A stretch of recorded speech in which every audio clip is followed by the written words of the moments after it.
Hello, আসসালামু আলাইকুম। কেমন আছেন সবাই? আশা করি ভালো আছেন।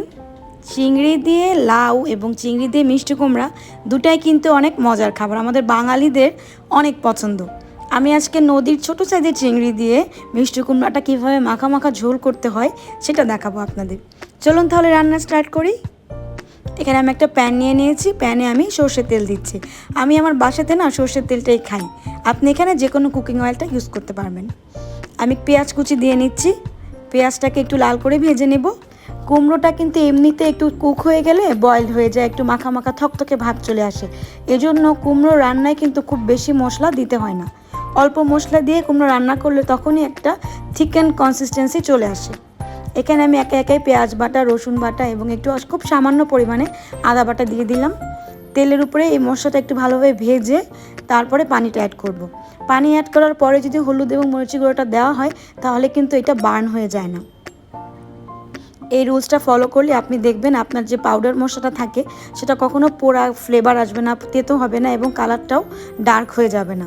খুব ভালোভাবে কষে নিব, মশলার র স্মেলটা যতক্ষণ না যায় ততক্ষণ আমি খুব ভালোভাবে কষাবো। একটু একটু পানি দিয়ে কষালে যে কোনো তরকারি রান্নারই কিন্তু ফ্লেভারটা ভালো আসে, কষানোটা সুন্দর হয়। তেল উপরে উঠে আসার সাথে সাথে আমি চিংড়ি অ্যাড করে দিচ্ছি। আপনারা এখানে চিংড়ি কিন্তু পরিমাণে কমিয়ে বা বাড়িয়ে ইউজ করতে পারেন। ছোটো চিংড়িটা দিয়ে করে দেখাচ্ছি, আপনারা চাইলে এটা বড় চিংড়ি দিয়েও কিন্তু ঠিক একইভাবে রান্নাটা করা যাবে।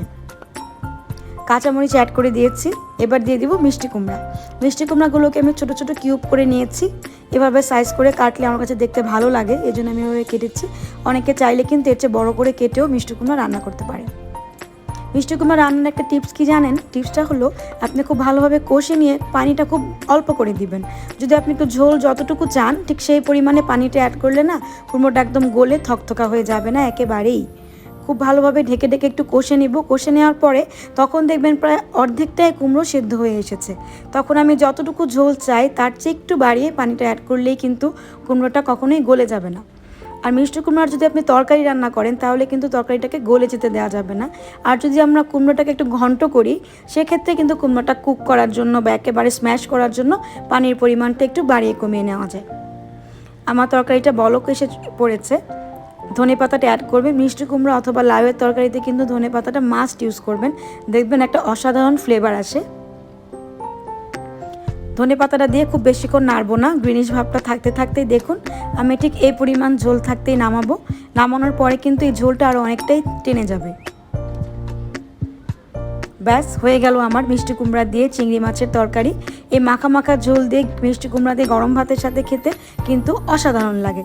আপনি আপনার দৈনন্দিন তালিকায় যদি মিষ্টি কুমড়া একটা রেসিপি রাখেন এটা অনেক হেলদিও হবে এবং খাবারের টেস্টে অনেকটাই পরিবর্তন আসবে। ভালো থাকবেন সবাই, আল্লাহ হাফেজ।